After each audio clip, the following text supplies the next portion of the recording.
New details now as police try to piece together why a driver rammed into this house in Federal Heights, hitting one officer and dragging another before being shot by one of the cops. The investigation now points to possible road rage. 7 News reporter Lance Hernandez talked to witnesses today, and Lance, a huge amount of damage left behind.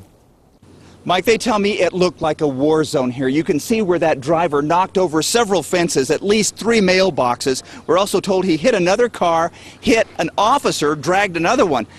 Believe it or not, this all started early this morning, just after midnight, when a woman who was coming home from work noticed a man following her on Highway 36. So I went to sleep at 11, then bang, about midnight. Thomas Christ awoke to a war zone outside his house.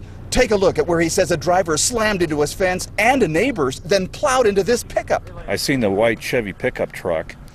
The driver's side window had got blown out. And that's, I guess, when they shot him. Investigators say it all started on Highway 36. Olivia Molinar had just passed a pickup on her way home from work. I'm driving and the guy driving close my car behind me, very close. Molinar says the guy followed her all the way home and pulled into her driveway. She called her husband to come out and get her. When I closed this gate, I looked the guy right there in the truck. Sergio Anaya told 7 News he couldn't see the guy's face because it was down between his arms.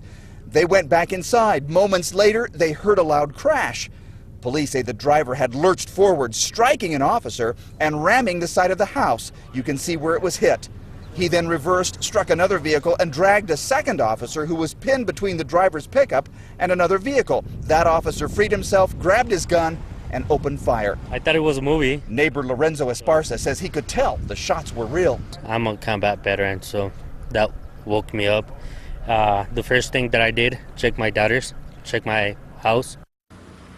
Now, Lorenzo Esparza told me that he put his daughters in a back room, then he went outside to help. We are told that the officer who was hit suffered minor injuries. The officer who was dragged was not injured. Now, authorities aren't releasing the identity of the driver just yet. They say he is being treated for a series of gunshot wounds. In Federal Heights, Lance Hernandez, 7 News.